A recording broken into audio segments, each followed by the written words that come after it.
Benjamin Franklin in 1751 wrote, "Why should the Palatine Boors, peasant farmers from Germany, be suffered to swarm into our settlements and by heading together establish their language and manners to the exclusion of ours? Why should Pennsylvania, founded by the English, become a colony of aliens who will shortly be so numerous as to Germanise us instead of our Anglifying them, and will never adopt our language or customs?" Now, listen to this man. "Any more than they can acquire our complexion." You can read a lot about this statement. It's almost universal, studied in anthropology and many other subjects. This is the website where you can go and study more about it. The question that rises up is that thousands who read this and artificially understand this statement. This has a lot for us in terms of understanding our Afro-ancestral migration out of Africa into all of the earth. Who were the Palatine Boors? What race were they? Are they still around in the Holy Roman Empire or other kingdoms? Let us look at this issue today. This is preacher by LM Dumizulu of Committee Buru Ethics Marifado Development Organization. We are rebuilding our greatness. You can join us at join@marifado.com. Our title today and the topic we are dealing with today is "To German via Europe 500 years ago." Franklin considered himself as a pure white against other Europeans. He is saying that Germans were not white, or the Germans he was dealing with at that time were not white. Finally, Franklin unfavorably noted the Germans' dark complexion, perceiving them as, in some sense, non-white. This is very, very clear. We need no anthropologist or grammarian to define to us the meaning of this statement. It's clear. Two races are there: the pure white and the other not pure white.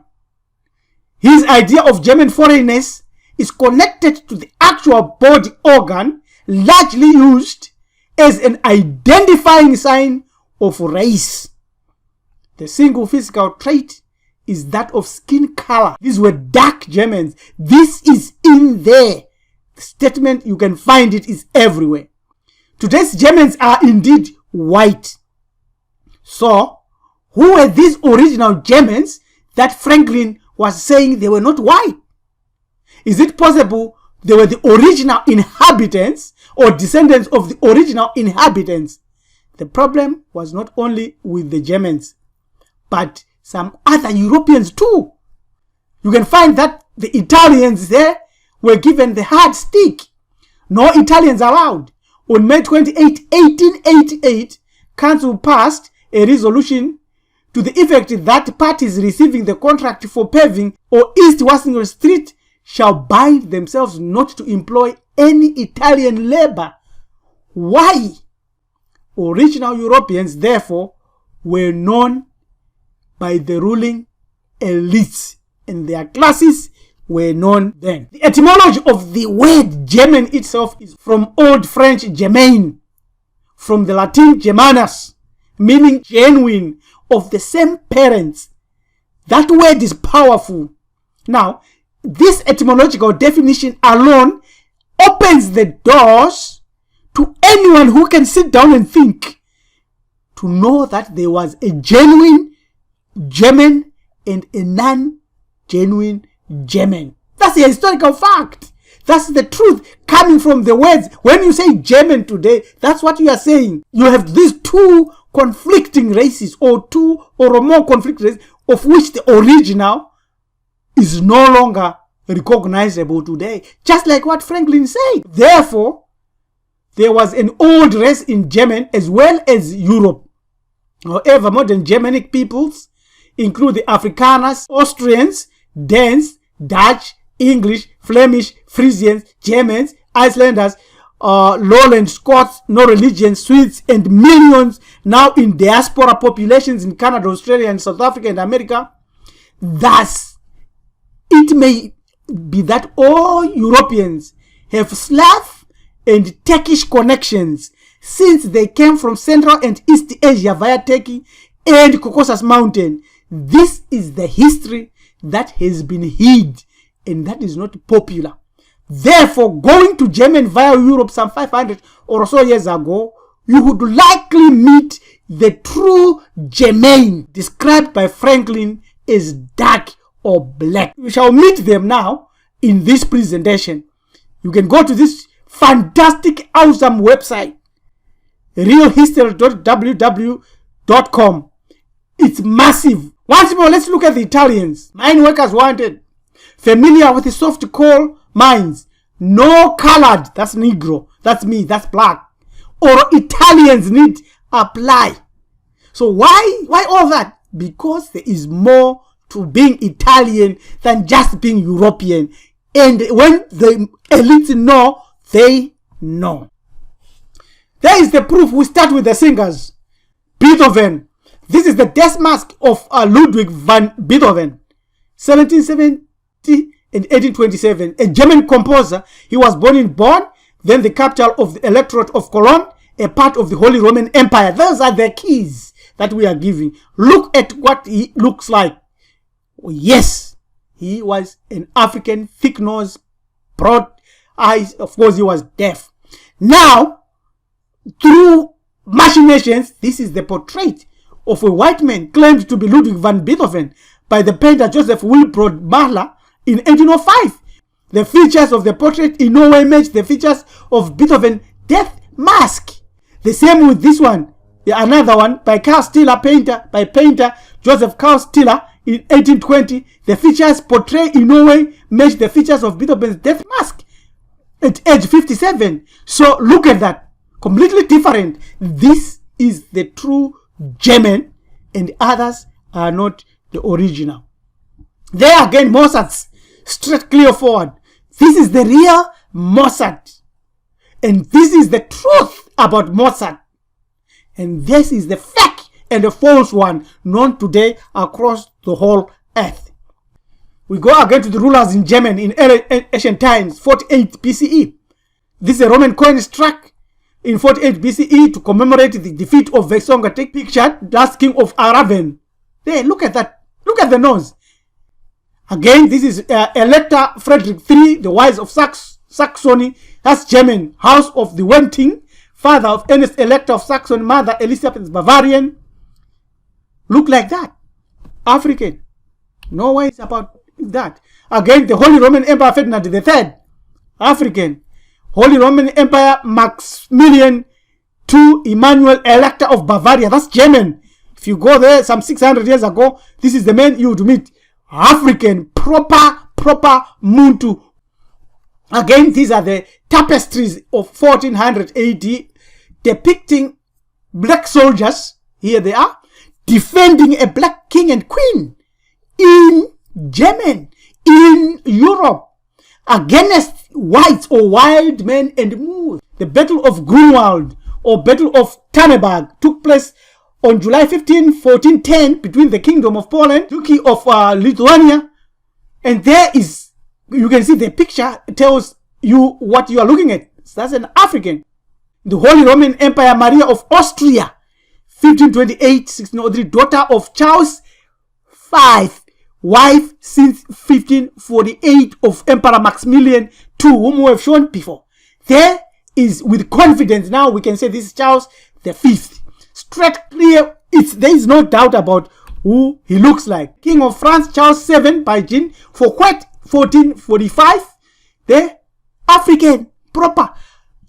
Archduchess Margaret of Austria, 1480-1530, Princess of Asturias and Duchess of Savoy, by her two marriages, the governor of Saxony. There they are, Margaret of Austria. That's an African woman, if you want to know. Again, Philibert II, surnamed the Handsome or the Good, was the Duke of Savoy from 1497 until his death. Philibert was the son of Philip or Filippo the Landless, who was until 1496 was junior member of the ducal family, and his first wife Margaret of Bourbon, African. The other one is the Renaissance cameo of an African king, 16th century Italy, Cabinet de Silas, National Library of France. Look at the crown. These are all African. You have to know that these are the Franklin and all the leaders knew all this. Mid-16th century Italian cameo Saxodon and gold, formerly of Milton Well Collection, 1938. There it is, straight sardonyx, straightforward. This is what we look. That's why they were against the Italians. They knew that most of the Italians, the Spanish, the Portuguese had this blood, African blood in them. Sardonyx and gold, formerly of Milton Collection again. There, that's the other side. You look at it from another angle. Again, this is a repainted image of Johann 1, 1468. And this is the X-ray. You can find it at the Metropolitan Museum of Art in New York. X-ray of Bogus Johann II, the constant elector of Saxony. The X-ray shows the portrait of original Johann I to be a black man with full lips. I think you can see that, a big nose. That's the X-ray. So you can't escape the truth.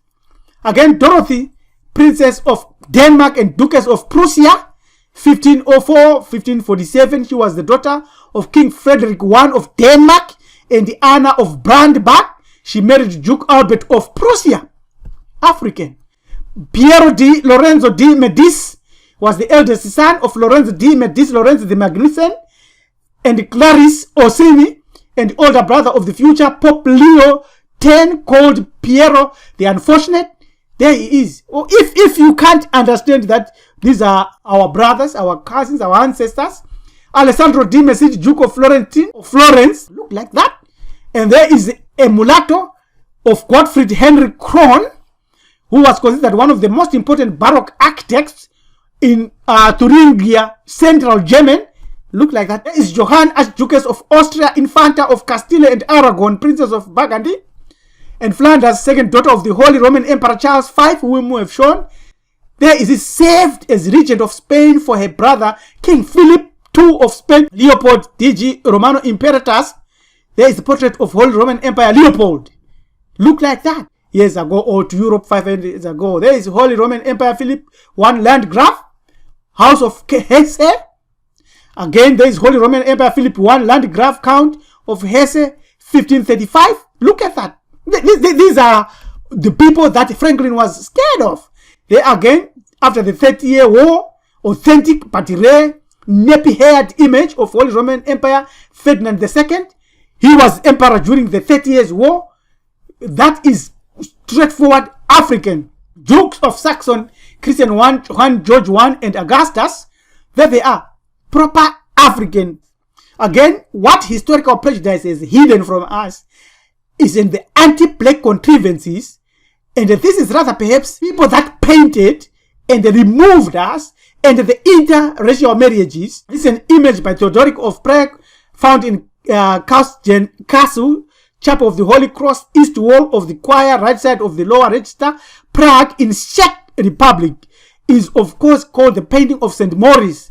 The painting may actually be of a beardless Holy Roman Emperor and the King of Bohemia, Charles IV, who built the castle in 1348. There is no two ways you can have a mistake or confusion about that. Christian Proten, 1715 to 1769, and wife Rebecca, married in Germany in 1740, shown with their daughter. So the change, you can see that the change is already come, and that's what we have today in Europe. But the elites like Franklin and the rulers, they know. All art of medieval and Renaissance era of blacks in Europe was destroyed by the ruling elites, and this is on record. Thomas Cromwell destroyed all evidence of black rule in Britain. This Thomas Cromwell, the brother of Oliver Cromwell, first Earl of Essex, 1485-1540, was an English lawyer and statesman who served as chief minister to King Henry VIII of England from 1532 to 1540. and he destroyed everything, removed everything. But as life has got it, many artifacts survived. And these are some of the few that we have shown. We have plenty, a lot of them, which we will show in the future. So as you peruse these pictures and images of black Europeans who are no more there, you might want to ponder what will happen if we continue to sleep or continue to learn the wrong history. When Benjamin Franklin wrote, "Why should Pennsylvania, founded by the English, become a colony of aliens who will shortly be so numerous as to Germanize us instead of our Anglifying them, and will never adopt our language or customs any more than they can acquire our complexion?" He did not say it theoretically. They worked hard to preserve what they had captured. If you feel in your being the need to preserve Ubuntu, to rebuild this once great nation, it means the ancestors are calling you. Send us an email at join@marifado.com. Hamiti Buru Ethics for Bantu life, Bantu spirit, Bantu awakening, and signaling to those that know where we are going. Subscribe to our channel, Hamiti Buru Ethics, Marifado Development Organization. This is our email, join@marifado.com. This is Spiritual Rabbi LM Tumizulu. I say, this is time to wake up, not to sleep. Thank you. Goodbye. Have a good day.